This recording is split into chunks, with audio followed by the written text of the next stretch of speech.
Number 231 in the Masters of Cinema series is crisscross. As the tagline for this one says, when a double crosser crosses a double crosser, you get a crisscross. Which is a bit of a tongue twister, but I really like it. Burt Lancaster plays Stephen, this man that rolls back into town. He's obviously had this kind of broken relationship. He doesn't really have a place or know what he wants to do. He just moves back into this town, and he has that fascination with the female character. He wants to make a reconnection.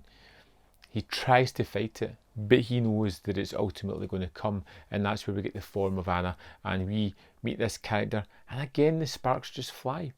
But it's all from Stephen's perspective. We all get to see his point of view, but you get enough niggling and side comments from his family to let you know that this woman was probably no good for him before, and nobody's really urging for this connection to happen again.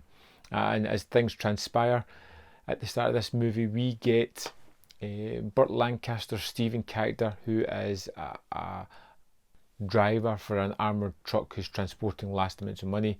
There is a crime about to happen that we've been told about. It's been well planned, it's ready to be executed, and he's driving his way to, which is probably going to be the rendezvous point for this robbery.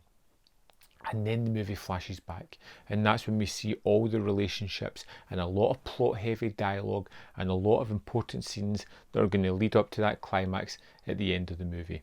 And we see throughout this flashback that while they were having this reconnection, Anna and Stephen, she for some reason just went away and married this other guy, Slim, who is the partner in this heist, who is a kind of gangster with a hair trigger almost, who is very quick to anger, who is very antagonistic, who is in the face of almost everybody within this. And this is one of those snowballing scenes where they start having a relationship again, and Slim finds out about it, and he has to quickly come up with an idea to diffuse the situation and make it seem as if it was something else rather than a relationship, which is when Stephen's character brings up the robbery, and you just feel as if it's all down to this character, this female character, the femme fatale. If he had stayed away from her, nothing would happen. This movie wouldn't exist. But his compulsion and obsessiveness towards these femme fatales that we see in the film noir is ultimately, as per usual, the downfall of our main character. And we get all these terrific scenes of how everybody relates to each other, their conversations, and because we get that scenes at the start alluding to this robbery, it adds a little bit more to it. It's not just the drama, it's not just about these characters and how they're relating. We know we're going to get to a situation, and it's taking these conversations, taking these set pieces and getting there, which is really a lot of fun. If they'd done a regularly constructed narrative following the time plan, it probably wouldn't have been as compelling, but just splitting the sort of time frame adds a lot to the movie. And when you get to the end of it, it is impactful, it is energetic, it is exciting, because you know so much more about all the weight and the relationships of all these characters and how it's going to somewhat play out. And the movie has great performances from the characters. I loved everybody across the board here. I all thought they did exceptional work. You get Slim, who is almost like a caged animal waiting to pounce throughout the movie. You get Anna, who is wonderfully duplicitous. You just never know where this character is going to go next, what she's going to do, how she's going to play things. Is she playing Stephen so that they can do the robbery? Is she genuinely in love with him? Again, it skates that fine line which is just terrific, where you're watching a scene and you flip-flop between her machinations and you're never quite sure about what she is up to, which I like about these kind of movies. Lancaster is excellent as Stephen, adds a kind of almost desperation to his antics later on, but he is a man who knows what he wants and is probably going to do everything he can to try and get to it, whether he sidelines his whole family or anything. The movie looks amazing.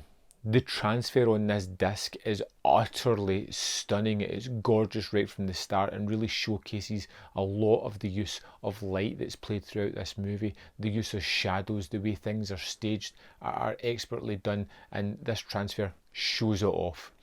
My favourite standout scene in this one was a scene where I wasn't really sure where it was going, but they bring in this guy, this Brains, to help them with their heist, and I wasn't sure what he was going to do, but he is basically a mastermind for hire.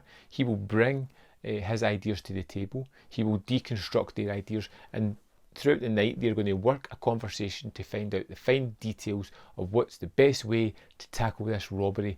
And that's his job. One night in a room where he is going to divulge all kinds of information and ideas that he has, and then he's going to leave, not take part in it. He's just going to get his payday. And it's wonderfully terrific. I love the actor, I love the idea of that scene. Criss was a movie where it feels really interesting. You're really compelled to what's going to happen. The set pieces are wonderful. The character study is excellent, and seeing this character to bend in the wind of this woman and how he kind of almost falls off the wagon in certain points and becoming a character that he doesn't seem like at the start is wonderfully addictive. Even getting to the end of this movie, which is extremely unexpected but wonderfully fitting for this tale, was just immense. This is one of my favourite film noirs that I've seen. Instantly thought it was wonderful. I can't wait to rewatch it again. It's such a fun watch. Like I said, the transfer on this is utterly gorgeous and just worth picking up for that alone. If you love film noir, you've probably seen it. If you've not, you're in for a real treat.